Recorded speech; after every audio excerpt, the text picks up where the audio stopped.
Assalamualaikum warahmatullahi wabarakatuh. Semangat pagi, salam sehat, salam sejahtera. Kita akan mempelajari sejarah kebudayaan Islam. Ayo belajar sejarah, dari sejarah kita belajar. Sejarah kebudayaan Islam, materi hijrah ke Habasyah. Materi hijrah ke Habasyah meliputi 1. Pengertian hijrah ke Habasyah, 2. Sebab-sebab hijrah ke Habasyah, 3. Peristiwa hijrah ke Habasyah, dan yang keempat adalah kesabaran para sahabat saat hijrah ke Habasyah. Anak-anak yang ibu banggakan, kalian pasti bertanya, apa itu hijrah? Hijrah artinya berpindah tempat. Hijrah ke Habasyah artinya perpindahan kaum muslimin dari Mekah ke Habasyah. Di manakah Habasyah itu? Habasyah adalah negeri Habsyi atau Abisinia yang sekarang kita kenal dengan sebutan Ethiopia. Di sana diperintah oleh seorang raja yang bernama Raja Najasyi. Raja Najasyi ini beragama Nasrani. Sekarang amatilah gambar berikut. Gambar ini menceritakan tentang Bilal bin Rabah. Karena dia memeluk Islam, majikannya Umayyah bin Khalaf menyiksanya dengan ditindih dengan batu yang sangat besar. Kemudian gambar selanjutnya menceritakan tentang penyiksaan kaum kafir Quraisy terhadap kaum muslimin. Rasulullah tidak tahan melihat penderitaan kaum muslimin. Akhirnya Rasulullah kemudian memerintahkan kaum muslimin untuk berhijrah dari Mekah ke Habasyah. Apa saja sebab-sebab hijrah? 1. Adanya berbagai tekanan dari kaum kafir Quraisy, kemudian pemboikotan terhadap Bani Hashim dan Bani Abdul Muthalib selama 3 tahun. Yang ketiga, peristiwa Amul Huzni atau tahun duka cita. Proses hijrah.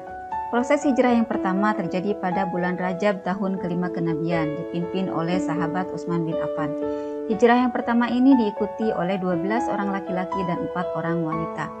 Adapun Nabi Muhammad tetap tinggal di Mekah dan tetap berdakwah. Usaha Rasulullah tidak sia-sia. Akhirnya Hamzah bin Abdul Muthalib dan Umar bin Khattab memeluk agama Islam.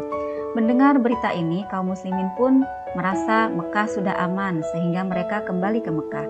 Akan tetapi, ternyata kondisi Mekah belum aman, bahkan penderitaan kaum muslimin di Mekah semakin menjadi-jadi. Akhirnya berangkatlah rombongan yang kedua ke Habasyah. Rombongan yang kedua ini dipimpin oleh Ja'far bin Abi Thalib. Hijrah yang kedua diikuti oleh 83 laki-laki dan 19 orang wanita. Kedatangan kaum muslimin diterima dengan baik oleh Raja Najasyi. Kaum muslimin mendapat perlindungan sampai akhirnya datanglah Amr bin As dan Abdullah bin Rabi'ah. Mereka adalah utusan kaum kafir Quraisy. Mereka membawakan berbagai macam hadiah dan berusaha menghasut Raja Najasyi supaya mau mengembalikan kaum muslimin ke Mekah. Raja Najasyi pun berusaha untuk berdialog dengan kaum muslimin. Ja'far bin Abi Thalib kemudian menyampaikan beberapa ayat Al-Quran tentang surat Maryam kepada Raja Najasyi. Raja Najasyi terharu.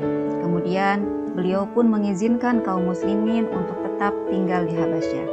Hingga akhirnya kaum muslimin hidup dengan tenang di Habasyah dan bisa menjalankan ajaran agama Islam selanjutnya.